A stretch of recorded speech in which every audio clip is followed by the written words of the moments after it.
जी नमस्कार साथियों, good morning प्यारे दोस्तों। आज की जो हमारी क्लास है उसमें हमारा जो टॉपिक चल रहा था वो टॉपिक है वर्णमाला। और वर्णमाला में आज हमें व्यंजन के भेदों के बारे में चर्चा करनी है। तो इसमें स्वर के जो भेद होते हैं चार, उसके बारे में ऑलरेडी चर्चा चल चुकी है और आज कंप्लीट करेंगे हम व्यंजन के भेदों को। व्यंजन के भेद, इससे पहले जो हमारा क्वेश्चंस बनता है यहाँ वो व्यंजन से संबंधित है। एक तो जिन वर्णों का उच्चारण, जिन वर्णों का उच्चारण स्वर वर्ण की सहायता से हो, वे व्यंजन कहलाते हैं। वे व्यंजन कहलाते हैं।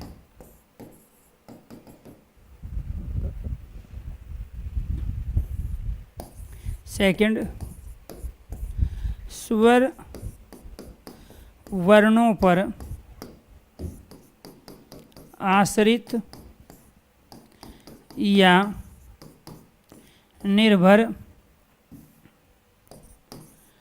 रहने वाले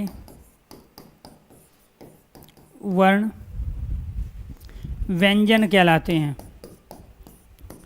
व्यंजन कहलाते हैं। तीसरा, व्यंजन दो तरह के होते हैं। व्यंजन दो तरह के होते हैं। एक जो भेद होता है हमारा वो होता है स्वर रहित व्यंजन। स्वर रहित व्यंजन या शुद्ध व्यंजन, इसी को क्या बोलेंगे? शुद्ध व्यंजन या आधा व्यंजन। आधा व्यंजन, और जो स्वर रहित व्यंजन होता है या आधा व्यंजन होता है, जैसे ये वाला क। और इसी को प्यारे दोस्तों हम हलंत लगा के भी इस वाले क को पूरा लिख के नीचे हलंत लगाएंगे तो भी ये आधा व्यंजन ही कहलाएगा। क्या कहलाएगा? आधा व्यंजन। दूसरी जो कंडीशन है हमारी वो क्या है? वो है स्वर सहित व्यंजन। स्वर सहित व्यंजन, और इसी का ही दूसरा नाम होता है पूर्ण व्यंजन। इसको क्या कहते हैं हम? पूर्ण व्यंजन अर्थात पूरा व्यंजन। और ये जो हमारा पूरा क होता है जिसमें यहाँ पे स्वर भी मिला होता है, ये अपने आप में क्या कहलाया? हम कोई सा भी व्यंजन ले सकते हैं, जरूरी नहीं कि क ही लेना है। दोनों में अंतर इतना है, एक में स्वर लगा हुआ है, एक में स्वर नहीं है। इसलिए ये स्टेटमेंट में क्वेश्चन पूछे जाते हैं कि निम्नलिखित में से कौन सा कथन व्यंजन की दृष्टि से सही नहीं है। निम्नलिखित में से कौन सा कथन व्यंजन की दृष्टि से शुद्ध है और सही है। तो यहाँ डेफिनेशन वाले जो क्वेश्चन है, स्टेटमेंट वाले जो क्वेश्चन है, कथन निष्कर्ष वाले जो क्वेश्चन है, सत्य और असत्य कथन वाले जो क्वेश्चन है, ये उसकी स्टेटमेंट यहाँ सामने लिखी हुई है। यानी कि जिन वर्णों का उच्चारण स्वर वर्ण की सहायता से हो। एक तो प्यारे बच्चों सबसे बड़ी यहाँ पे कंडीशन जो है कि इनका उच्चारण हम किसकी सहायता से करते हैं? स्वर वर्ण की। दूसरी, स्वर वर्णों पर आश्रित अर्थात निर्भर रहने वाले वर्ण कौन से कहलाते हैं? वो व्यंजन कहलाते हैं। ये स्टेटमेंट हुई। फिर क्या? व्यंजन के दो, यानी व्यंजन दो तरह होते हैं, व्यंजन के दो रूप होते हैं। यहाँ हम भेदों की चर्चा कर ही नहीं रहे, ना यहाँ प्रकारों की चर्चा करें। हम कह रहे हैं कि व्यंजन दो तरह के होते हैं या व्यंजन के दो रूप होते हैं। जब हम दो तरह की बात करें, इसका मतलब उसकी संरचना जो है वो दो तरह की है, उसके रूप, उसके डिजाइन जो है दो तरह के हैं। एक तो होता है आधा व्यंजन। इसी आधे व्यंजन को हम क्या कहते हैं? शुद्ध व्यंजन कहते हैं। क्यों? क्योंकि व्यंजन में मिलावट किसकी रहती है? स्वर की रहती है। इसी को कहा जाता है स्वर रहित व्यंजन। रहित का मतलब जिसमें स्वर नहीं है। तो ये वाला जो आधा क है, या प्यारे दोस्तों हम यहाँ पे लिख ले आधा च लिखे इस रूप में लिखे या इसमें बात एक ही है, या आधा के हम इस रूप में लिखे बात एक ही है। तो यानी कि कुछ व्यंजनों को हम आधा दो तरीके से लिख सकते हैं, यथार्थ स्वर सहित दो तरीके से। एक तो पूरा लिख के नीचे हम हलंत लगा ले तब वो आधे रूप में लिखा जाता है, और दूसरा प्यारे दोस्तों आपको ये ध्यान रखना है कि जब हम हलंत लगा के नहीं लिखते तो फिर उसकी संरचना ये होती है। तो कुछ ऐसे भी व्यंजन हम प्रयोग करते हैं जिनका एक ही मात्र तरीका है हमारे पास, और वो हम हलंत लगा के ही बता पाएंगे, बिना हलंत के उनके आधे रूप को लिखा ही नहीं जा सकता। जैसे फॉर एग्जाम्पल द को आधा लिखना है तो यही तरीका है, ठ को आधा लिखना है यही तरीका है, इसको आधा लिखना है यही तरीका है, इसका भी यही तरीका है, इसका भी यही तरीका है। एनीथिंग और भी बहुत सारे व्यंजन हो सकते हैं। तो इसीलिए आपको ये ध्यान रखना है कि यहाँ पर जब इनमें पूरा लिख के नीचे ये आड़ी तिरछी रेखा को हम हलंत कहते हैं, जो कि इससे पहली क्लास में आपको बताया जा चुका है। तो ये वाले अपने आप में क्या कहलाए, ये वाले कहलाए शुद्ध व्यंजन, स्वर रहित व्यंजन, आधे व्यंजन। और इनको आप आधे इस रूप में लिख ही नहीं सकते, जैसे आपने यहाँ पे ये क्या लिखा हुआ है, आप उस रूप में इनको नहीं लिख सकते, वहाँ हलंत लगा के ही आपको लिखने पड़ेंगे। इसीलिए आपको ध्यान रखना है कि ये क्या कहलाए, स्वर रहित। दूसरे क्या है, जो स्वर सहित है, जिसमें कोई ना कोई स्वर मिला है। हमें कै कहूँ तो भी का कह रहा तो भी की कह रहा हूँ तो भी इनमें कोई ना कोई क्या है, व्यंजन लगा होता है। इसलिए इनको क्या कहते हैं, हम पूर्ण व्यंजन कहते हैं। क्या कहते हैं दोस्तों, पूर्ण व्यंजन है। देखिए पूरे व्यंजन, ये आधे नहीं है बल्कि ये किसके साथ है, ये स्वर के साथ है। तो ये रहे व्यंजन के दो रूप, एक स्वर रहित और एक स्वर सहित। इसके बाद जो स्टेटमेंट यहाँ बनती है वो दूसरी तरह के क्वेश्चंस ये हुए कि जो हम यहाँ प्रयोग कर रहे हैं दोस्तों कै का, तो उसमें यही चीज़ें हमें छंद में भी चाहिएंगी। तो ये जो कै बना है ये आधा कै और ए को मिला के बना है, दो साउंड आ रही है इसमें, कै की और ए की। ऐसे ही जब हम का कह रहे हैं, यार कोई पूछे इसमें मात्रा किसकी है तो आ की कहोगे, क्योंकि किसी भी व्यंजन में केवल एक स्वर होता है और इसमें वो स्वर प्यारे बच्चों ये ई है। अब आप ये नहीं कहोगे इसकी में पहले ए है फिर जो है ई है। तो यहाँ पे अगर मैं ये वाला कह रहा हूँ बड़ा ही, तो इसका मतलब इसके अंदर बड़ा ही है। या फिर मैं छोटे ऊ का प्रयोग करता हूँ तो इसका मतलब है कि इसमें जो स्वर हैं वो छोटा ऊ है। और इसमें मैं प्रयोग करता हूँ तो इसमें प्यारे दोस्तों जो रहेगा वो क्या रहेगा, हमारा बड़ा ऊ। और इसमें मैं प्रयोग करता हूँ ये वाला, तो आप कहोगे इसमें ये वाला री है। इसका मतलब ये वाला जो होता है, जो कृष्ण में कृपा में जो लगता है, ठीक है, उसमें ये वाला ही स्वर होता है।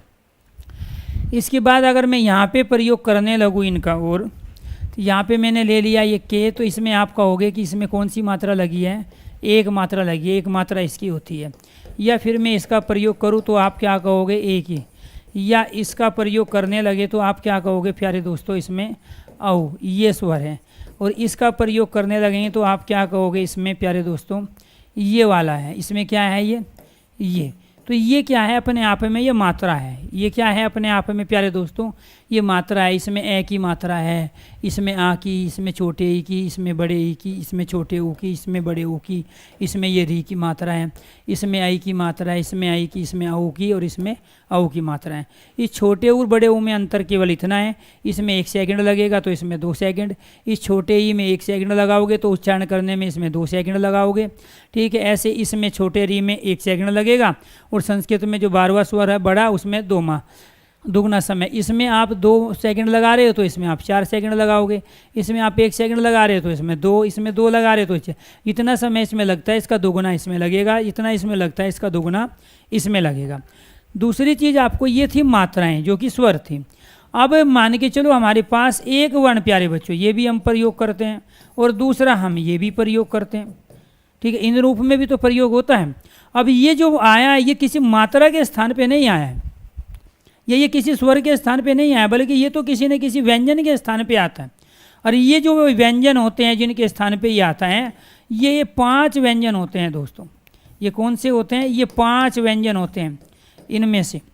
तो ये इनमें से किसी एक वर्ण के स्थान पे आएगा, ठीक है, और वो भी आधे के स्थान पे आएगा। बस मान के चलो मैं इससे कंगन बना लूँ या कंगना बनाऊँ, तो जब मैं इससे कंगन या कंगना बना रहा हूँ तो मैं इस वाले वर्ण के स्थान पे ही इसको प्रयोग कर रहा हूँ। तो ये मात्रा के स्थान पे नहीं आता, ये वर्ण के स्थान पे आता है। तो इसलिए मात्रा प्यारे बच्चों जो मानी जाती है वही है।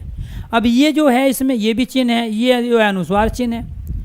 तो यहाँ आपको ये जो आता है ये किसी पर्टिकुलर वर्ण के स्थान पे नहीं आता है, लेकिन जब हम इसका उच्चारण करते हैं तो समय लगाते हैं। तो इसीलिए आपको ध्यान रखना है ये क्या कहलाता है, इसमें ये विसर्ग वाला वर्ण कहलाएगा।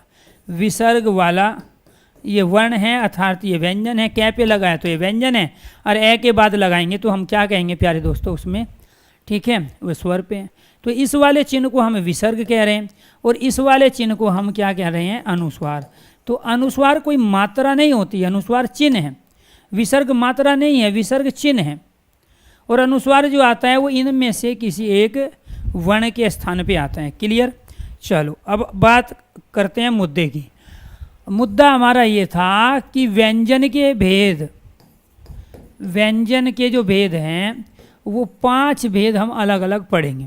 और आप में इसमें से जो बहुत सारी चीज़ पढ़े हैं, जब तक ये टॉपिक कंप्लीट ना हो चुपचाप सुनते रहना, क्योंकि आप में से ज़्यादातर लोग विद्वान हैं और बनना आपको सब इंस्पेक्टर है। तो इसीलिए वही गलती आप बार बार करते हो कि जो चीज़ नहीं बताई जा रही है, जो लॉजिकली सीक्वेंस में चीज़ आपको बताई जा रही है, उसको सुनने की और उसको सीक्वेंस में लेने की कोशिश करना। स्पर्श या वर्गीय व्यंजन। तो पहला जो हमारा है वो क्या है, स्पर्श या वर्गीय व्यंजन है। स्पर्श या वर्गीय व्यंजन। अब बात करते हैं कि इसमें कौन कौन से वर्ण होते हैं, कि वे कौन से वर्ण हैं। तो यहाँ एक तो स्पर्श का मतलब होता है छूना। स्पर्श का अर्थ क्या होता है, छूना। और वर्गीय का मतलब होता है जो वर्गों में बांटा गया, वर्गों में बांटना, वर्गों में बांटना। तो वर्गों में जो बांटा गया वो क्या कहलाया, वर्गीय कहलाया, जिसका वर्गीकरण किया गया। ये जो कै से लेकर मैं तक के वर्ण होते हैं, कै से लेकर मैं तक के वर्ण, ये वर्गीय व्यंजन या स्पर्श व्यंजन कहलाते हैं।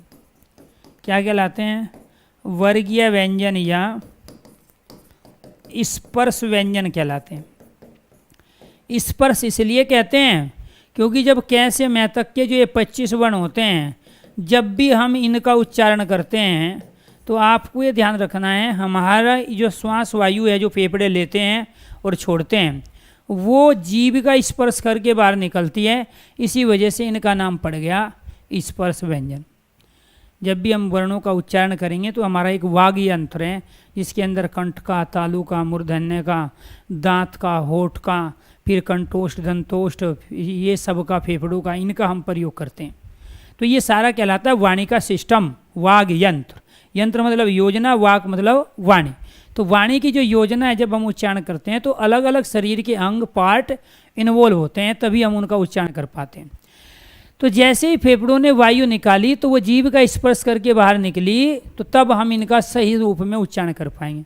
अब मान के चलो किसी के दांत टूटे हुए हैं तो वो वायु जीभ का स्पर्श कर ही नहीं पाएगी, वो बिना जीभ का स्पर्श करके जो दांत टूटे हुए हैं उसी में से बीच में बाहर निकल आएगी। तो कैसे लेकर मैं तक को हम तुतला के बोलेंगे, शुद्ध उच्चारण नहीं कर पाएंगे। या जीभ पे फोड़ा है, फुंसी है, जैसे वो वायु टच की तो हमारी जो जीभ है वो आड़ी तिरछी हो जाती है, तब भी हमारा उच्चारण गलत हो जाता है, हम सही तरीके से उसको उच्चारण नहीं कर पाते। वर्गीय इसलिए कहा गया क्योंकि 5 वर्गों में बांटा गया, और वे 5 जो वर्ग है वो कै वर्ग, चै वर्ग, टै वर्ग, तै वर्ग और पै वर्ग। और ये 5 गुणा 5 बराबर कितने हो गए, 25 वर्ण हो गए, क्योंकि 5 वर्ग हैं और एक वर्ग में 5 वर्ण हुए, तो टोटल संख्या हो गई 25। लेकिन जब ऑप्शन में 25 है तब तक राइट आंसर 25 है, लेकिन एक कंडीशन में 25 राइट आंसर नहीं होगा, जब आपके ऑप्शन में 27 हो। क्योंकि 25 में अगर 2 उत्क्षेपित जो हम जोड़ दें इसी में, तो आपको ये ध्यान रखना है इनकी जो संख्या हो जाती है वो संख्या हो जाती है 27। कितने हो जाते हैं, 27 व्यंजन। अगर आपके ऑप्शन में 25 नहीं है और उसमें 27 है तो राइट आंसर 27 होगा, एक क्वेश्चन। दूसरा क्वेश्चन क्या है, 25 भी ऑप्शन में है और 27 भी ऑप्शन में है, तब भी राइट आंसर 27 रहेगा। जब जब 27 ऑप्शन में नहीं होगा तब तक क्वेश्चंस का आंसर स्पर्श और वर्गीय व्यंजनों का वो आंसर क्या रहेगा, हमारा 25 रहेगा। अब ये दो क्या हैं, ये दो उत्तक्षेपित व्यंजन, ये दो उत्तक्षेपित व्यंजन हमारे ये वाले कहलाते हैं। एक तो ये डे और एक ये डे। क्यों कहलाते हैं ये उत्तक्षेपित? इसका अर्थ होता है उछलना, तो ये उछल कर इस बिंदी पे टिक जाते हैं, इसलिए इनका नाम रख दिया गया उत्तक्षेपित। उत्तक्षेपित का अर्थ होता है फेंकना, ये झटके के साथ उच्चारण होते हैं। और ये जब भी प्रयोग होंगे किसी भी शब्द के या तो बीच में प्रयोग होते हैं या फिर अंत में प्रयोग होते हैं, कहीं भी किसी भी शब्द के स्टार्टिंग में इनका प्रयोग नहीं होता है। तो ये जो दो व्यंजन जब हम इस 25 में जोड़ते हैं, क्योंकि ये बनते तो इनसे ही है टैवर के व्यंजन से, लेकिन हम चूंकि इनका अलग से नियम बना हुआ, अलग से हम प्रयोग करते हैं कि शब्द के बीच में और अंत में ही प्रयोग होगा, स्टार्टिंग में प्रयोग इनका हो ही नहीं सकता है बिंदी वालों का। तो इसीलिए आपको ध्यान रखना है। जैसे इसके लिए हम बहुत सारे शब्द प्रयोग करते हैं। उत्तक्षेपित के बारे में चीज़ें बता देते हैं। जैसे फॉर एग्जाम्पल, यहाँ शब्द आ गया सड़क, या शब्द आया यहाँ पे लड़का, या यहाँ पे शब्द आ गया यहाँ पे डंडा, एनीथिंग, बहुत सारे और भी शब्द हम प्रयोग कर सकते हैं। या यहाँ पे शब्द आया मेंढक, ठीक है, यह शब्द आ गया यहाँ पे पढ़ना, या यहाँ पे शब्द आ गया चढ़। तो यहाँ पे हमने लास्ट में प्रयोग किया इन दोनों में, देखो, और यहाँ पे हमने क्या प्रयोग कर रहे हैं, हम बीच में प्रयोग कर रहे हैं। लेकिन आपने एक कंडीशन और देखी होगी, और वो कंडीशन प्यारे बच्चों आपने देखी होगी ये वाली। एक तो आपने ये डेयरी को ऐसे देखा होगा, एक आपने क्या है ढक्कन को ऐसे देखा होगा, ढक्कन को, ठीक है, और दूसरा आपने ढेर को ऐसे देखा होगा। ये तीनों के तीनों शब्द गलत है।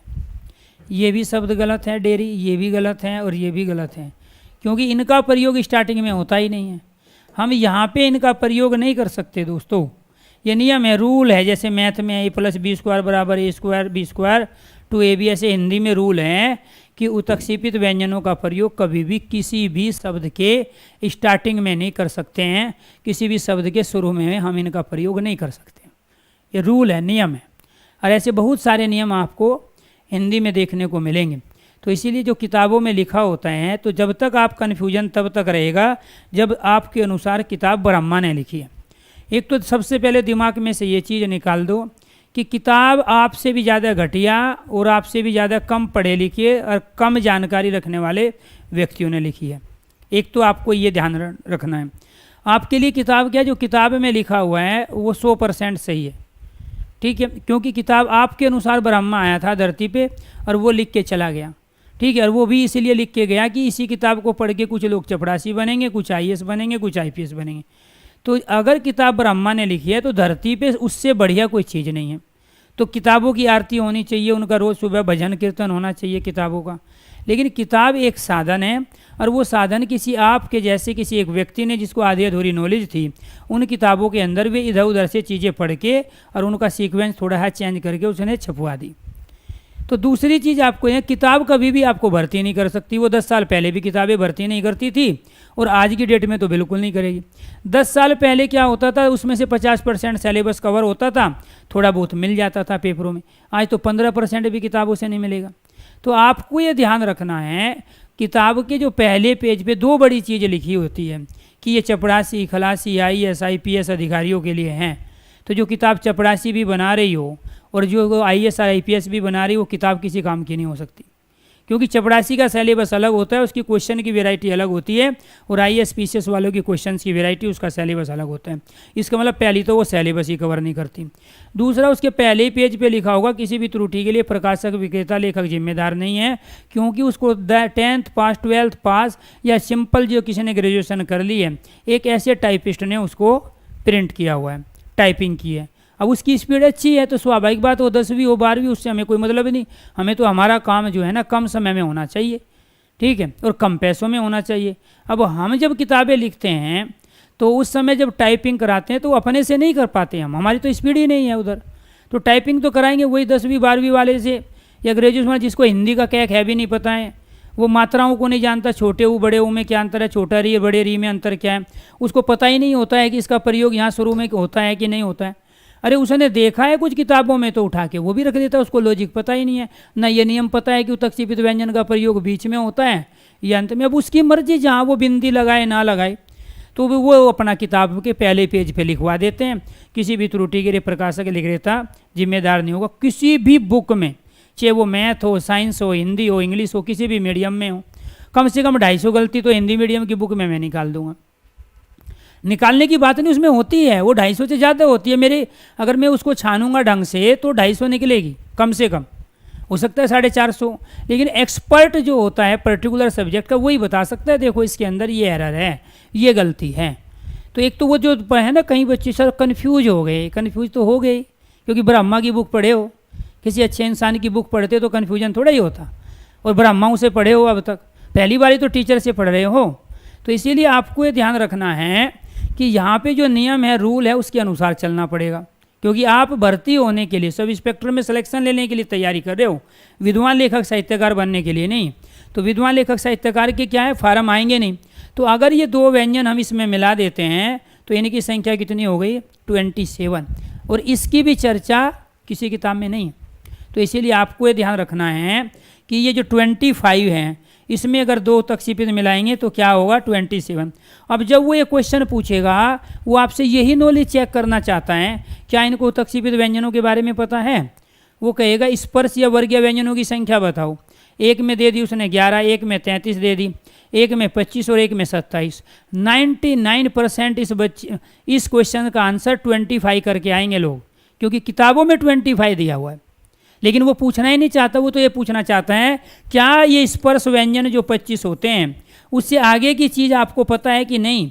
और वो 1% स्टूडेंट होंगे जिनको सिलेक्शन लेना है, ठीक है, वो करके आएंगे 27, क्योंकि आंसर की 27 बताएगी।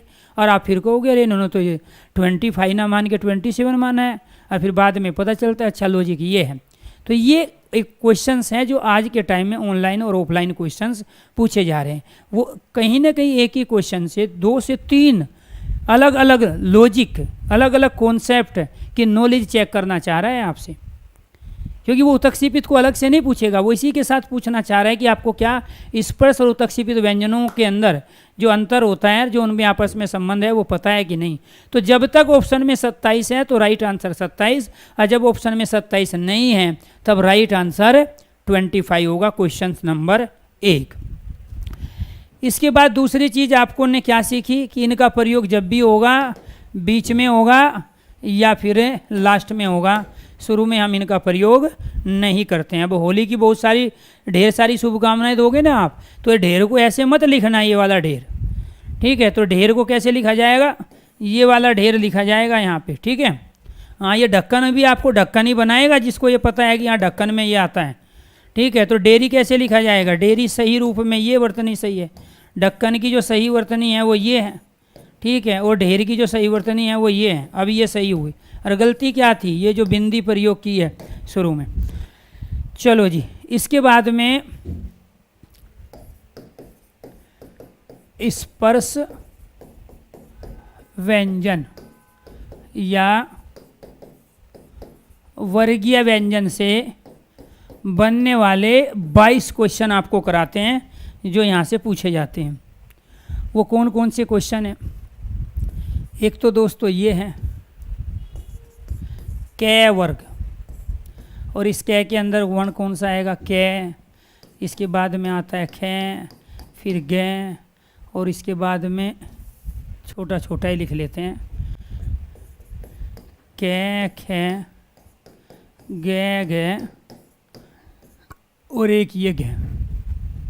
इसके बाद एक आता है आपका चै वर्ग, इसके अंदर चै, छः, जै, झै, ये। इसके बाद एक आता है टै वर्ग, टै, ठै, डै, टै, ठै, डै, ढै और न। इसके बाद तै वर्ग, तै, थै, दै, धै और न। इसके बाद एक आता है आपका पै वर्ग, पै, फै, बै, बै और मैं। एक तो आपको ये ध्यान रखना है दोस्तों, ये सारे के सारे होते हैं आधे। क्या है, आधे हम लेंगे इनको, यानी कि शुद्ध व्यंजन इनको बना देते हैं। अब हम हलंत लगा के सब के नीचे ये शुद्ध व्यंजन बना दिए, ये स्वर रहित व्यंजन बना दिए, ठीक है। एक तो क्वेश्चन ये बने आपके। दूसरा आपको ये ध्यान रखना है इनकी संख्या कितनी है 25, क्योंकि 5 वर्ग है और प्रत्येक वर्ग में 5 वर्ण हैं, तो टोटल संख्या कितनी हो गई 25, यानी कि 5 गुणा 5 बराबर 25 हुई। ये 5 गुणा 5 का चक्कर समझ में आया। 5 तो है वर्ग और प्रत्येक में 5 वर्ण हैं, टोटल संख्या कितनी हो गई 25। 2 तक से भी जोड़ देंगे, संख्या कितनी हो जाएगी 27। एक क्वेश्चन। दूसरा ये है कि पहला वर्ग कौन सा होता है, यही इन्हीं का सीक्वेंस आपको जैसे यहाँ लिखा हुआ है, ये आपको ये ध्यान रखना है दोस्तों। किस में चाहिएगा आपको, यही सेम सीक्वेंस आपको चाहिएगा छंद में, और यही सेम सीक्वेंस आपको चाहिएगा हिंदी शब्दकोश में शब्दों व वर्णों का सही क्रम पहचानने में। आपके यहाँ बार बार एक क्वेश्चन पूछा जा रहा है वर्णमाला से, हिंदी शब्दकोश या डिक्शनरी में वर्णों का और शब्दों का सही स्थान क्या होगा। अपने आप में बड़ा लॉजिकली क्वेश्चन होता है, और जब तक इसका सीक्वेंस नहीं पता होगा कि कै के बाद खे, इसके बाद गै गै ये आता है, तो आप ये क्वेश्चन नहीं कर पाओगे। जब आपको ये नहीं पता होगा कि पहला वर्ग कै है, दूसरा च है, तीसरा ट है, और इसके बाद में 4 तय वर्ग है और 5वां वर्ग पै वर्ग होता है। तो पहला क्वेश्चन तो हमारा ये बना कि इसमें वर्ग कितने होते हैं, 5 वर्ग है। कितने वर्ग है, पहला वर्ग कै वर्ग है, दूसरा च है, तीसरा ट है, चौथा तय वर्ग है, और 5वां जो है प्यारे दोस्तों वो 5वां वर्ग अपने आप में पै वर्ग हुआ। 5वां वर्ग क्या हुआ, पै वर्ग। तो पहला वर्ग कै और अंतिम वर्ग पै, एक क्वेश्चन। दूसरा पहला वर्ण इसमें क्या होता है, कै, और अंतिम वर्ण क्या होता है इसमें प्यारे बच्चों मैं। तो यानी कि इसी वजह से इसको क्या कहा गया, कै से लेकर मैं तक के स्पर्श व्यंजन को हम वर्गीय व्यंजन कहते हैं, और इनकी संख्या 25 होती है। दूसरा क्वेश्चन क्या बना कि ये जो वर्ण है ये लास्ट में, इसको ये 5वें नंबर पे है।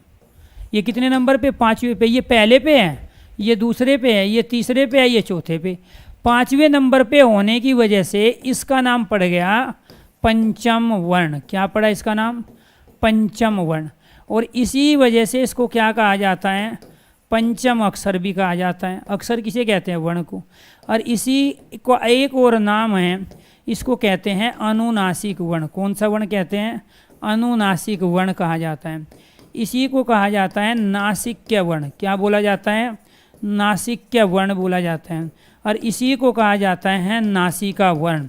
इसको क्या कहा जाता है, नासिका वर्ण। अब ये देखो एक ही चीज़ के अलग अलग नाम हैं, और आपको ये ध्यान रखना है इनके अलग अलग नाम हैं, तो क्वेश्चंस भी यहाँ से ज़रूर बनता है। वो आपसे पूछेगा कि जिसमें नाक का प्रयोग होता है, नासी का मतलब नाक, जिसमें नाक का प्रयोग होता है उन वर्णों की संख्या कितनी होती है। तो वे वर्ण होते हैं 5, 1 2 3 4 और 1 5। एक क्वेश्चन। नासिक के वर्णों की संख्या कितनी है, 5। तो दूसरा आपसे क्वेश्चन ये पूछा जाएगा वे कौन कौन से वर्ण हैं, 4 ऑप्शन देगा। अब उन 4 ऑप्शन में से इन 5 में से जो भी दिया है वो नासिका, नासिक्य, अनुनासिक, पंचम और पंचम वर्ण कहलाएगा, पंचम अक्षर कहलाएगा। क्लियर। इन सब में हम किसका प्रयोग करते हैं, नासिका का प्रयोग करते हैं। किसका प्रयोग करते हैं, नासिका का। इसी वजह से ये नासिका कहलाया, नासिक्य वर्ण कहलाया, क्योंकि जब भी हम उच्चारण करेंगे, मान के चलो प्यारे दोस्तों हमने यहाँ पे उच्चारण किया, ठीक है, नमक का, तो इसमें जो न और मैं आया है ना, इसमें आप जब नमक का उच्चारण कर रहे हो, आपने 2 वर्ण लिए, एक तो ये वाला न और एक ले लिया आपने ये। तो नमक के उच्चारण में इन 2 वर्णों में आप जो एयर निकालोगे, फेफड़ों से जो एयर निकली है वो मुख और नाक दोनों से निकलेगी। और यकीन नहीं आता, यहाँ हाथ लगाओ और नमक का उच्चारण करो, एयर मुंह से भी आएगी और नाक से भी। आपको मनोज का उच्चारण करना है, तो मनोज में प्यारे बच्चों जो आप मैं और न का उच्चारण कर रहे हो, उसमें एयर जो निकालोगे मुख और नाक दोनों से निकालोगे। और जब मुख और नाक जिसमें दोनों का प्रयोग होता है उसको हम अनुनासिक वर्ण कहते हैं। क्या कहते हैं, अनुनासिक वर्ण। मेरा नाम अरुण है, और उस अरुण में प्यारे बच्चों जब आपको ये ध्यान रखना है, ये वाले न का आप प्रयोग करोगे तो उसमें आपको क्या निकालनी पड़ेगी, नाक से एयर निकालेंगे। इसी वजह से इसको नासिक का वर्ण कहते हैं। जब आपको ये ध्यान रखना है व्यंजन का आप उच्चारण करते हो और इसी वर्ण के स्थान पे हम यहाँ पर ये वाला वर्ण प्रयोग करते हैं, या आप पतंजलि का उच्चारण करते हो, तो पतंजलि का जब उच्चारण करोगे और आपको ये वाला आपको बोलना होगा, तो आपसे नाक से एयर निकालनी होगी, तभी आप इसका उच्चारण कर पाओगे। इसके साथ जब आप मंगल का उच्चारण करते हो या आप कंगन का उच्चारण करते हो या कंगना का उच्चारण करते हो, तो इसका आपको उच्चारण करने के लिए, क्योंकि ये जो आता है वो इस वर्ण के स्थान पे आता है, तो आपको नाक का प्रयोग करना पड़ेगा। इसी वजह से ये नासिका वर्ण, नासिक वर्ण कहलाते हैं, पंचम वर्ण कहलाते हैं, पंचम अक्षर कहलाते हैं। और अनुनासिक वर्ण इसको इसलिए कहा गया क्योंकि अनुनासिक में जो शब्द हैं वो 2 शब्दों का प्रयोग किया गया है। एक तो कहलाता है इसमें अनु और दूसरा कहलाता है इसमें नासिका। तो ये क्या कहलाया है? अनुनासिक। दूसरा क्या है? नासिक। अनु का जो अर्थ है प्यारे दोस्तों वो क्या होता है? पीछे। और नासिका का अर्थ क्या होता है? नाक। और नाक के पीछे हमारा क्या है? मुख। तो जो मुख और नाक का जिसमें इस्तेमाल हो उच्चारण के दौरान वो कहलाया अनुनासिक। मैं अपने पास से कुछ नहीं कर रहा हूँ, जो शब्द बना है उस शब्द की संरचना और उस शब्द के अर्थ के बारे में बता रहा हूँ। क्या बता रहा हूँ कि अनु एक उपसर्ग है, शब्दांश है। जो किसी शब्द के आगे शब्दांश लगा होता है वो उपसर्ग कहलाता है। तो इस उपसर्ग का अर्थ होता है पीछे, क्योंकि जितने भी उपसर्ग होते हैं उनके अनेक अर्थ होते हैं। तो अनु का अर्थ अनुसरण करना भी है, पीछे पीछे चलना भी होता है। तो आपको ये ध्यान रखना है कि यहाँ पर, ठीक है, ओके ओके, तो यहाँ अनु का अर्थ हुआ पीछे, और इस पीछे का अर्थ क्या हुआ यहाँ पे? मुख। क्यों? क्योंकि नाक ये हमारा और नाक के पीछे क्या है? तो आपको ये नाक है, नाक के पीछे हमारा ये मुख है। तो जिसमें मुख और नाक दोनों का इस्तेमाल किया जाए वो अनुनासिक कहलाता है। क्वेश्चन ये भी बनता है अनुनासिक में किसका प्रयोग होता है? दांत, होठ का, दांत का और नाक का, मुख का और दांत का, या तालु का और मुख का, और फिर देगा मुख का या नाक का। तो राइट आंसर क्या है? मुख और नाक। तो आपको ये ध्यान रखना है, मैं वही पढ़ा रहा हूँ जो पेपर में आता है। तो इसीलिए मैंने ये बोला कि जब भी ये टॉपिक कंप्लीट हो जाएगा, किसी भी तरह का कोई क्वेश्चन आगे से आगे भागना ही नहीं है। 3 तरह के स्टूडेंट हैं। एक स्टूडेंट तो वो है जिसको क्लास शुरू होती नहीं है तो उसको डाउट पैदा हो जाते हैं, ठीक है, पहले ही कन्फ्यूज हो जाता है, वो पैदा ही कन्फ्यूजन के चक्कर में होता है। उसको पैदा होना था पाकिस्तान में, भारत में पैदा हो जाता है। एक स्टूडेंट तो वो है। या पैदा होना था अमेरिका में, वो भारत में पैदा हो जाता है बाई चांस। दूसरा स्टूडेंट वो है कि जो फार्म भरा है वो उसी की तैयारी करेगा। और तीसरा स्टूडेंट वो होता है जिसने फार्म तो भरा है सब इंस्पेक्टर का, लेकिन बनना उसको लेखक, विद्वान और साहित्यकार है। मतलब टाइम से पहले चलेगा, आगे आगे आगे आगे चले, ठीक है। तो आपको ये ध्यान रखना है जब सब इंस्पेक्टर का फार्म है तो आप सब इंस्पेक्टर की ही तैयारी कर रहे हो। और जैसे टॉपिक कंप्लीट होगा तो ये जितने भी आप क्वेश्चंस पूछ रहे हो कमेंट में, सारे क्वेश्चन अपने आप ही आ जाएगा। आपके काकल्य ध्वनि भी आ जाएगी, आपके ये 52 है, 48 है, 54 है या 44 है वो भी आ जाएंगे। आपके ये 11 है, 13 है, ये इसके बारे में बता ही चुके हैं। इसलिए जिन्होंने पहली क्लास नहीं सुनी वो पहली क्लास सुने, और जिसको अपना नाम लेने की या कमेंट पढ़वाने की आदत है तो वो बाद में वीडियो रिकॉर्डिंग सुने, फिर उसे लाइव रहने की ज़रूरत नहीं है। क्योंकि यहाँ तो सिलेक्शन के लिए कॉन्सेप्ट क्लियर कराए जाते हैं सीक्वेंस में, लॉजिकली, और उसके बाद जब डाउट बचते हैं तो डाउट सेशन में लेते हैं। और फिर डाउट बच ही गए तो फिर टीचर का मतलब क्या रह गया? अगर डाउट किसी के भी 1, 2, 3 या 4, किसी भी 4 बच्चों के भी बचे और टीचर ने टॉपिक कंप्लीट कर दिया, फिर टीचर नहीं है, फिर तो बस सामान्य आदमी कोई भी जैसे उसने पढ़ाया तो कोई भी पढ़ा सकता है। फिर हमारा क्या मतलब रहा इतने दिनों से पढ़ाने का? और हम जो ताल ठोक के कहते हैं, जो बोर्ड पे लिखते हैं वो पेपर में आता है, वो इसीलिए तो कहते हैं क्योंकि हमें पता है हम वही पढ़ा रहे हैं जो पेपर में आता है। तो यहाँ बाकी लोग किताब पढ़ाते हैं, तो जिनको किताब पढ़ना है वो किताब पढ़े, लेकिन वहाँ किताब में ये तीर के निशान नहीं लगे हुए, ना वहाँ ये बताया गया कि अनु का अर्थ क्या होता है, नासिका का अर्थ क्या होता है, ना वहाँ ये बताया गया कि इसके 5 नाम हैं, ठीक है। तो इसीलिए काकल्य ध्वनि वाले भी शांत रहे, सारे के सारे क्वेश्चन इसी में आ जाएंगे, खुजली नहीं करनी है। पढ़ तो रहे नासिका वर्ण के बारे में, अनुनासिक वर्णों के बारे, और पहुँच गए काकल्य ध्वनि पे, ठीक है। तो इसका मतलब क्या हुआ? इसका मतलब हुआ कि विद्वान बनने की चेष्टा हो रही है। तो यहाँ क्या हुआ?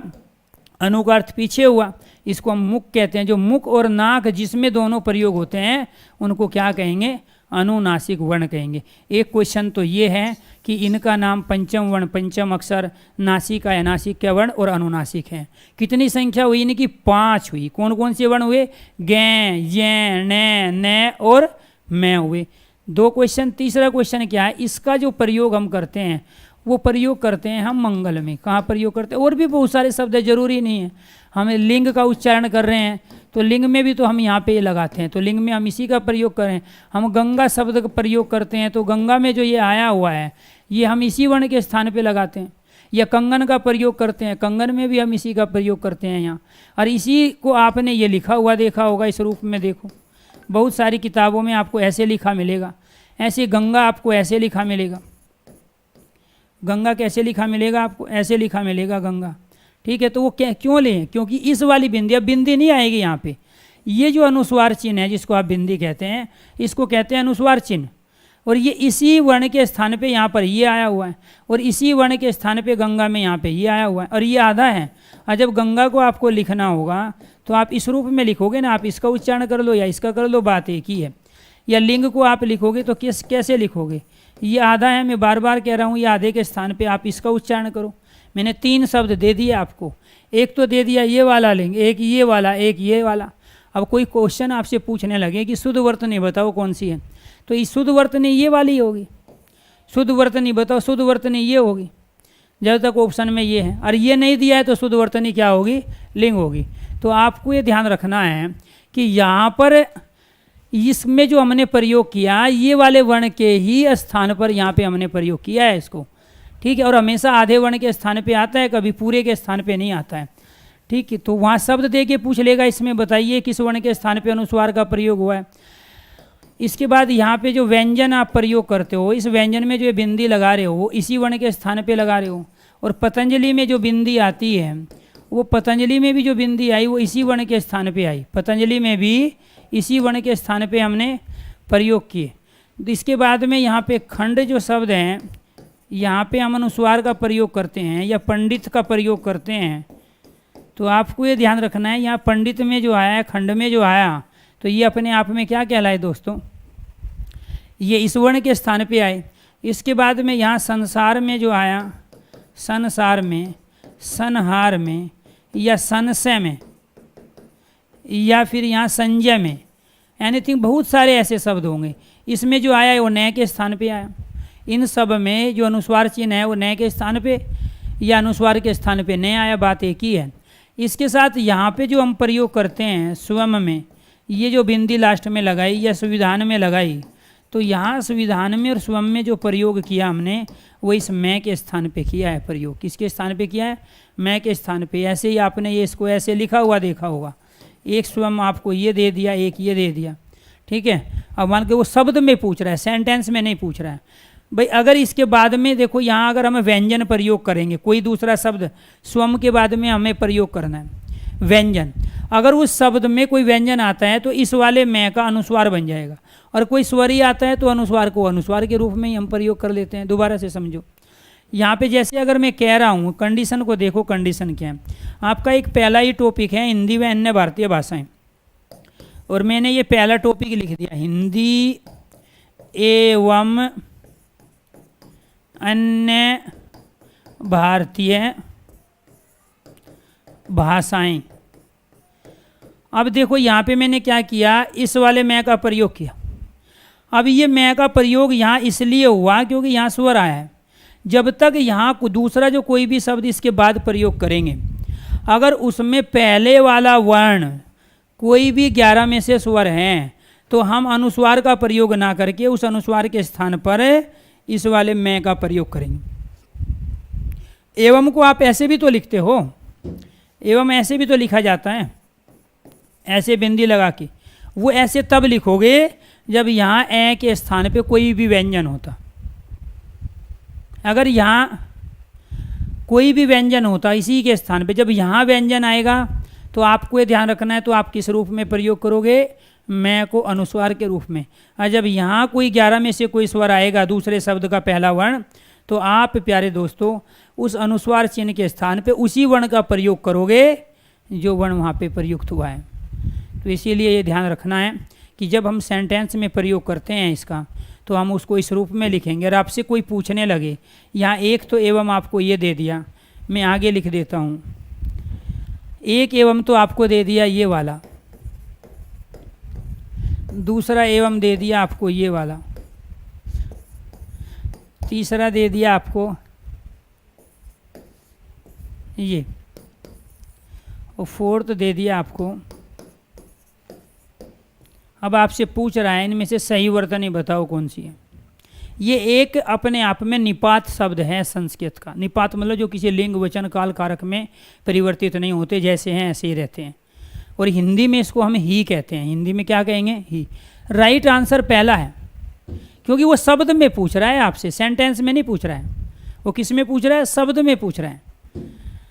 अगर वो सेंटेंस में देता और फिर यहाँ व्यंजन का प्रयोग होता, कोई भी व्यंजन आ जाता, यहाँ कोई भी यहाँ व्यंजन आ जाता सेंटेंस में, तब आप सेकंड बताते। और मैं यही कह रहा हूँ, ये चीज़ किताबें नहीं सिखा सकती। किताबें तो सिर्फ ये बताती हैं, ठीक है, कि ऐसा होता है। टीचर आपको ये बताएगा ऐसा कब होगा, किस कंडीशन में होगा और किस कंडीशन में नहीं होगा, उसका सीक्वेंस क्या है, उसका लॉजिक क्या है। तो यहाँ अगर कोई भी व्यंजन से शुरू होने वाला कोई भी शब्द आ जाता, व्यंजन से आरंभ होने वाला शब्द अगर आ जाता, तो इस वाले अनुस्वार में का परिवर्तन, इस वाले अनुनासिक वर्ण का परिवर्तन अनुस्वार में कर लेते। ठीक है, राइट वर्तनी क्या हुई? ये वाली। ये आपको ध्यान रखना है। क्लियर? ये क्यों गलत है? इसकी वजह से। ये क्यों गलत है? मैं आधा होता है, पूरा नहीं होता है। ये क्यों गलत है? क्योंकि जब हम अकेला शब्द लेते हैं तो उसका पूरा लेंगे, हम अनुस्वार के रूप में इसका प्रयोग नहीं करेंगे। ठीक, ऐसे स्वम में यहाँ पे एक आपको ये दे दिया और एक आपको ये दे दिया, और आपसे पूछ रहा है कि स्वम का मतलब होता है अपने से। तो आपको ये ध्यान रखना इनमें से कौन सा सही है, तो राइट आंसर ही है। तो जब सेंटेंस में प्रयोग करेंगे यहाँ कोई व्यंजन होगा तब आप ये कहोगे ये सही है, और जब तक अकेला है तो आपको ध्यान रखना अनुनासिक वर्णों के साथ ही हम इनका प्रयोग करते हैं। अनुनासिक वर्णों के साथ ही हम क्या करेंगे? इनका प्रयोग करेंगे। ऐसे बहुत सारे शब्द हैं, इनकी कंडीशन को समझो। आपके यहाँ यूपीएसआई में आया हुआ है, पूछ रहा है कि शुद्ध वर्तनी बताओ, सही वर्तनी। और ये शुद्ध वर्तनी ऐसे नहीं होती कि एक अलग टॉपिक है इनमें से।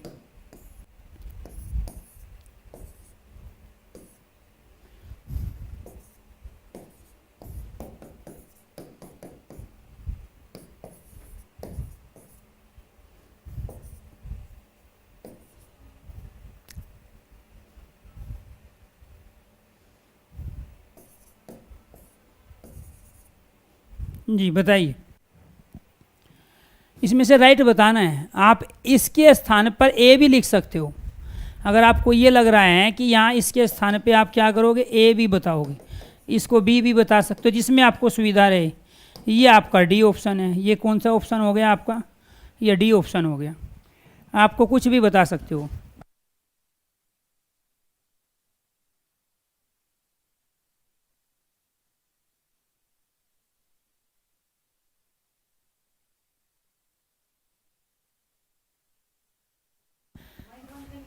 तो आपको ये ध्यान रखना है इसका राइट हमें क्या बोला। जितने भी क्वेश्चन अब तक पूछे वे सारे क्वेश्चन वे थे जो यूपीएसआई में आए हुए हैं। ऐसा कोई क्वेश्चन मैं आपके सामने लाया ही नहीं हूँ अब तक जो यूपीएसआई में नहीं आया हो। अब आप अंदाजे से लगा सकते हो कि आपकी हिंदी किस लेवल की पहले से तैयार है, जबकि हिंदी आपकी घर की मुर्गी दाल बराबर मानते हो। राइट आंसर इसमें बी है। राइट आंसर क्या है इसमें? बी है। और राइट आंसर बी क्यों है? क्योंकि ये अपने आप में ये क्या है? नए का प्रयोग किया है हमने बाद में। तो मूल्यवान किताबों में लिखा है, मैं तो कह रहा हूँ किताबों में तो ये लिखा हुआ है कि ये किताब आईएएस भी बनाएगी, पीसीएस भी बनाएगी। ठीक है, किताबों में तो लिखा हुआ है कि चपरासी भी बनाएगी, या रेलवे में भी भर्ती कराएगी, क्लर्क के लिए भी है, ये कांस्टेबल के लिए भी है, सब इंस्पेक्टर के लिए भी है। ठीक है, लेकिन किताबें तो केवल विद्वान बनाएगी जब तक उनका सीक्वेंस नहीं होगा, लॉजिक नहीं होगा और तमाम तरह की कंडीशन नहीं पता होगा। राइट आंसर क्या हुआ? मूल्यवान, क्योंकि इसमें ये प्रत्यय लगा हुआ है, और प्रत्यय में जो मूल शब्द है ना, वान का यहाँ कोई अर्थ नहीं है। मूल्य मूल शब्द है और प्रत्यय का कभी कोई अर्थ नहीं होता है। तो इसीलिए आपको ध्यान रखना है कि यहाँ पे नए के नीचे क्या लगेगा? हलंत लगेगा। और मैं बार बार कह रहा हूँ ये अनुनासिक वर्ण है। यह नए क्या है? अनुनासिक वर्ण है, जिसका प्रयोग हम मुख और नाक दोनों से करते हैं। सेम इसी तरह का क्वेश्चन है। एक शब्द वरण आया है, एक शब्द वरण आया है, एक शब्द ये आया हुआ है।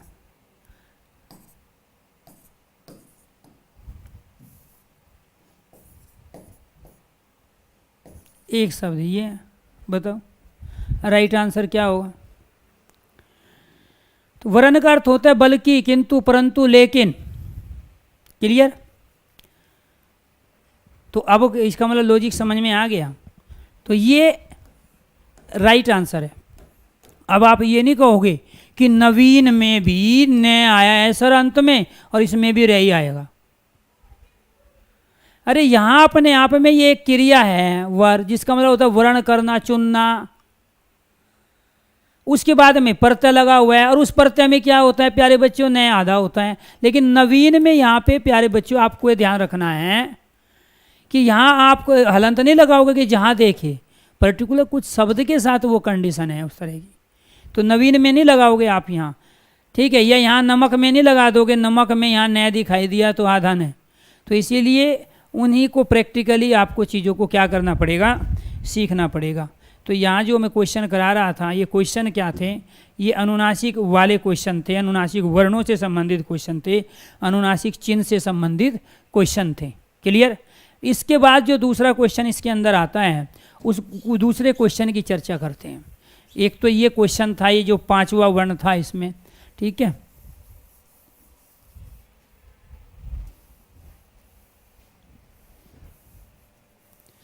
अब दूसरे क्वेश्चन देखो।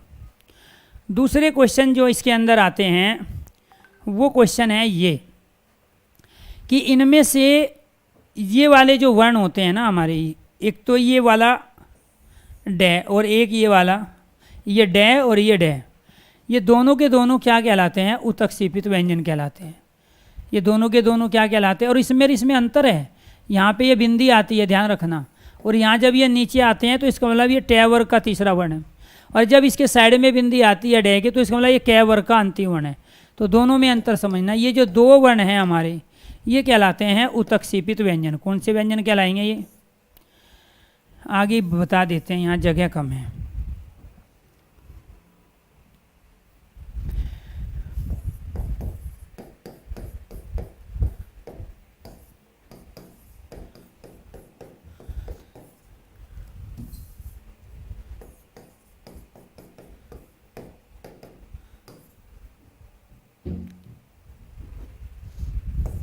ये दूसरा क्वेश्चन हुआ। उत्क्षेपित व्यंजन का अर्थ,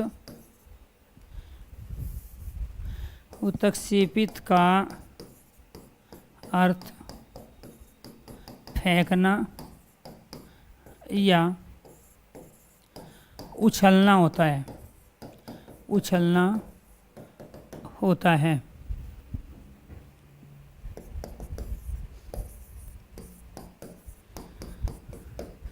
उत्क्षेपित व्यंजन का उच्चारण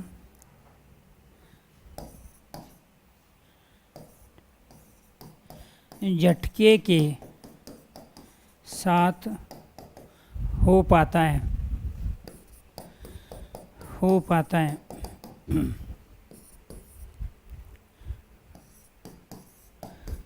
उत्क्षेपित व्यंजन का प्रयोग किसी भी शब्द के बीच व अंत में किया जाता है।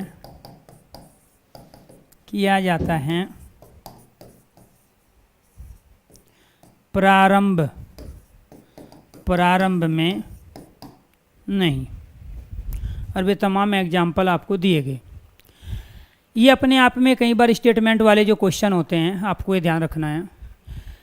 क्या एक तो इसका अर्थ क्या हुआ? फेंकना हुआ। दूसरा अर्थ क्या हुआ? उछलना हुआ। और जब ये अपने आप में यहाँ पर जब भी हम प्रयोग करेंगे किसी शब्द के बीच में अंत में, तो इसी पे सबसे ज़्यादा समय लगता है। जैसे हम सड़क कहते हैं तो वहाँ से पे हमने इतना जोर नहीं दिया जितना डे पे दिया। सड़क, लड़का, तो वहाँ भी डे का। मेंढक, तो डे पे जोर दे रहे हैं। तो इसीलिए आपको ध्यान रखना है कि जब हम यहाँ पे सड़क का उच्चारण कर रहे थे तो इसमें सबसे ज़्यादा जोर इस पे दे रहे हैं। जब हम यहाँ मेंढक का उच्चारण कर रहे हैं तो सबसे ज़्यादा जोर इसीलिए देते हैं, इसीलिए इसको फेंकना या उछलना बोलते हैं। क्लियर। दूसरा क्या है, झटका का मतलब ये है कि आप झटक कर उच्चारण कर रहे हो। इसमें रूल क्या बना, इसमें रूल ये बना कि किसी भी शब्द के या तो बीच में या फिर क्या है अंत में हम इसका प्रयोग करेंगे, प्रारंभ में इसका प्रयोग नहीं होगा। और इसको किसके अंदर काउंट कर रहे हैं हम, इस व्यंजन को स्पर्श या वर्गीय व्यंजन के अंदर। तो दूसरा क्वेश्चन हमारा ये था। इसके बाद तीसरा जो क्वेश्चन है हमारा उसी से ही, वो क्वेश्चन है कर्कश। कर्कश या कठोर व्यंजन। कर्कश या कठोर व्यंजन जो होते हैं उनकी संख्या कितनी होती है, 4। तो जैसे कौवा बोलता है वो अपने आप में कर्कश ध्वनि कहलाती है, कठोर ध्वनि कहलाती है, जो भी वो साउंड निकालता है। और ये जो वर्ण होते हैं हमारे कर्कश या कठोर, जो 4 वर्ण हैं, इसमें एक तो हम इसको काउंट करते हैं, इसके बाद में इसको काउंट करते हैं और इसको। ये 4 जो वर्ण होते हैं हमारे, ये कर्कश या कठोर वर्ण कहलाते हैं। क्योंकि इसी का जो लास्ट वाला वर्ण है उसको तो क्या मान रहे हैं, उसको अनुनासिक वर्ण मान रहे हैं। उसको कौन सा वर्ण मान रहे हैं हम, अनुनासिक वर्ण। तो यहाँ ये मूर्धन्य वर्ण कहलाते हैं। ये क्या कहलाते हैं, मूर्धन्य वर्ण भी इनको कहा जाता है, कर्कश भी कहा जाता है, और इसी को कठोर भी कहा जाता है। क्या बोला जाता है इनको, कठोर व्यंजन। तो ये इनमें सबसे ज़्यादा वाइब्रेशन पैदा होता है, इसमें सबसे ज़्यादा एक गूंज पैदा होती है, इसी वजह से इनको कर्कश या कठोर वर्ण कहते हैं। जैसे अगर आप यहाँ पे सर पे हाथ रख के देखो और टे ठे डे डे का उच्चारण करो तो आपको हथौड़े से लगते मिलेंगे, इसलिए तो ये कठोर वर्ण कहलाते हैं। कर्कश इसलिए जैसे आपने टे ठे डे का उच्चारण किया तो जो शादी में जो ढोल बजते हैं उन ढोल से भी यही वर्ण निकलते हैं। और जो कौवा जो उच्चारण करता है, वो कौवे अगर कोई अपनी आवाज़ निकालता है तो लोग उसको उड़ा देते हैं, उसको ज़्यादा देर तक बोलने का मौका नहीं देते। उसका रीज़न ये है कि ये सर में दर्द पैदा करता है, ये कठोर वर्ण होते हैं। और ये ब्रेन की जो हमारी मसल्स होती है, जो तारे होती हैं, जिसको वायर कहते हैं आप, जैसे कंप्यूटर में वायर होते हैं, ऐसे ब्रेन की भी कुछ वायरें होती हैं। तो उनके अंदर की जब वाइब्रेशन पैदा होता है, वे हिलने लगती है, तो उनके चारों तरफ लिक्विड होता है, वे आपस में चिपकने लगती है। और जैसे जैसे वे चिपकेगी तो वो सर दर्द करेगी, सर को भारी करेगी। इसी वजह से जब जब हम इन वर्णों को कहीं से भी सुनते हैं, किसी भी वाद्य यंत्र से निकलते हो, या पक्षी इनको निकाल रहा हो, या कोई दूसरा जो हमारे जो बहुत सारी ध्वनियों के स्रोत होते हैं, वहाँ से अगर ये वर्ण निकलते हैं तो ये वास्तव में क्या कहलाते हैं, कर्कश या कठोर कहलाते हैं। और इनमें वाइब्रेशन होने के कारण इनको कर्कश कहा गया, कठोर वर्ण कहा गया। और ये बनते कहाँ से हैं, ये वो टे वर्ग के अंतर्गत, किसके अंदर आते हैं, टे वर्ग के अंतर्गत आने वाले वर्ण हैं ये। तो टे वर्ग के जो पहले 4 वर्ण हैं वो क्या कहलाए, कर्कश या कठोर वर्ण कहलाए। इसके बाद आपको यहाँ से जो क्वेश्चंस बनते हैं वो क्वेश्चंस बनते हैं अल्पप्राण और महाप्राण के। किसके क्वेश्चन बनेंगे, एक क्वेश्चन बनता है अल्पप्राण का। किसका क्वेश्चन बना, अल्पप्राण। तो अल्प का मतलब होता है थोड़ा, अल्प का मतलब क्या होगा, थोड़ा। और प्राण का अर्थ क्या होता है, वायु। तो जहाँ थोड़ी वायु निकलती है वो क्या कहलाती है, अल्प प्राण। तो यहाँ प्रत्येक वर्ग का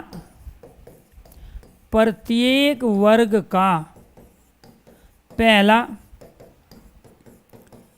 तीसरा और 5वां वर्ण, पहला, तीसरा और 5वां वर्ण अल्प प्राण कहलाता है। क्या कहलाता है, अल्प प्राण। क्यों, क्योंकि इसमें वायु कम निकलती है। तो एक कंडीशन तो हमारी ये बनी कि प्रत्येक वर्ग का पहला, तीसरा वर्ण क्या होगा, अल्प प्राण होता है। यहाँ केवल हम स्पर्श की बात कर रहे हैं। तो यहाँ जब पहला, तीसरा, 5वां होगा तो इसको हम शॉर्ट में ये भी कह सकते हैं, पहला, तीसरा, 5वां वर्ण। पहला, तीसरा, 5वां वर्ण क्या कहलाया हमारा, अल्प प्राण। दूसरा फिर ये बनता है क्वेश्चन कि अल्प प्राण की संख्या कितनी है, तो 5 गुणा 3 बराबर 15 जो इसमें व्यंजन है या वर्ण है वो क्या कहलाए, हमारे अल्प प्राण कहलाए। वो क्या कहलाए, अल्प प्राण कहलाए।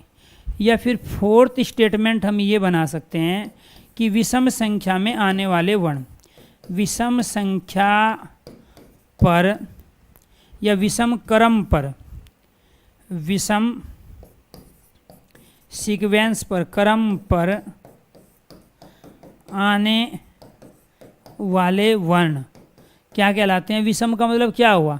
ये 1, 3 और 5 क्या है? विषम संख्याएं हैं। और 2 और 4 क्या होती है? सम संख्याएं। तो जो पहले नंबर पे आए, तीसरे नंबर पे आए, 5वें पे आए, वो क्या कहलाते हैं? अल्पप्राण। तो यहाँ आपके पास 3 अलग अलग तरह की कंडीशन हुई, और वो कंडीशन कौन सी है हमारी? यहाँ पे इसको देखो आप, ये कहना चाह रहा है यहाँ पे कि इनमें से ये जो वर्ण हैं हमारे, ये जो पहला है ये क्या कहलाता है? ये पहला कहलाता है अल्पप्राण। ये क्या कहलाएगा? अल्पप्राण। और ये तीसरा है, ये क्या कहलाया? ये भी कहलाया अल्पप्राण। ये भी क्या कहलाया? अल्पप्राण कहलाया। ये तीसरा भी अल्पप्राण। और ये जो 5वां है ये भी क्या कहलाया? अल्पप्राण कहलाया। तो ये पहला, ये तीसरा, ये 5वां विषम संख्या हुई। और इसका मतलब ये हुआ कि ये पाँचों के पाँचों, 5 ये हुए, और ये पाँचों के पाँचों, 5 ये हुए 10, और ये पाँचों के पाँचों, 5 ये 15।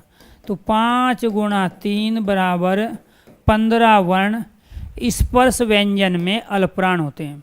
अब आप उच्चारण करके देखो, आगे हाथ लगाओ, यहाँ पे आगे उंगली नहीं खोलना है, ये वाला हिस्सा लगाना है आपको, और उच्चारण करो कै, और इसके बाद में खे। कै में वायु कम निकल रही है, खे में वायु ज़्यादा है। और जब कै में वायु कम निकल रही है तो अल्पप्राण, और खे में वायु ज़्यादा निकल रही है तो क्या कहलाएगा? महाप्राण। तो आपको ये ध्यान रखना है, हमारे पास 3 तरीके हैं कि विषम संख्याओं में आने वाले अल्पप्राण हैं, पहला, तीसरा, 5वां क्रम पे आने वाला अल्पप्राण है। या फिर हम ये कहेंगे कि एक अल्पप्राण होता है और फिर क्या है? दूसरा महाप्राण। एक अल्पप्राण और दूसरा क्या है? महाप्राण। फिर ये अल्पप्राण और ये क्या है हमारा? महाप्राण। तो ये वाले कौन से कहलाए? महाप्राण। ये क्या कहलाए? महाप्राण। महाप्राण का मतलब क्या है? अधिक। महा का अर्थ होता है अधिक, और प्राण का अर्थ होता है वायु। महा का अर्थ क्या हो गया? अधिक। और प्राण का अर्थ क्या हुआ? वायु। तो जिसमें अधिक वायु निकलती है वो क्या कहलाया? महाप्राण। तो दूसरा और चौथा वर्ण क्या कहलाया? महाप्राण कहलाया। तो 5 × 2 = 10 वर्ण महाप्राण हुए। कौन से 10? ये वाले 5 और ये वाले 5। एक अल्पप्राण, दूसरा महाप्राण, फिर अल्पप्राण, फिर महाप्राण, फिर अल्पप्राण। अल्पप्राण से शुरू करोगे, अल्पप्राण पे समाप्त। अल्पप्राण, महाप्राण, फिर अल्पप्राण, फिर महाप्राण, फिर अल्पप्राण। तो ये क्या कहलाए? अल्पप्राण और महाप्राण स्पर्श व्यंजन में प्रयुक्त होने वाले वर्ण। इसके साथ आप ये कह सकते हो, जो वो 4 ही तो वर्ण देगा ऑप्शन में, उच्चारण करके देखना। आगे हाथ लगाओ, मान के चलो उसने कह दिया है कै, खे, फिर गे, घे। घे में वायु ज़्यादा है, गे में कम। कै में वायु कम है, खे में ज़्यादा है। जिसमें वायु कम निकले वो अल्पप्राण, और जिसमें यहाँ वायु ज़्यादा लगे वो महाप्राण। 3 तरीके थे। अल्पप्राण से शुरू करो, अल्पप्राण पे समाप्त, उच्चारण करके देखो, या फिर कहो विषम संख्याओं में आने वाले वर्ण अल्पप्राण, और सम संख्याओं पर आने वाले जो वर्ण होते हैं वो कहलाते हैं महाप्राण। कल फिर यहीं से शुरू करेंगे अल्पप्राण महाप्राण से इस टॉपिक को। आज के लिए इतना ही, बाकी आप दूसरी क्लास में जाओ दोस्तों, और मैं अपने दूसरी क्लास अटेंड करता हूँ। धन्यवाद सभी को, नमस्कार।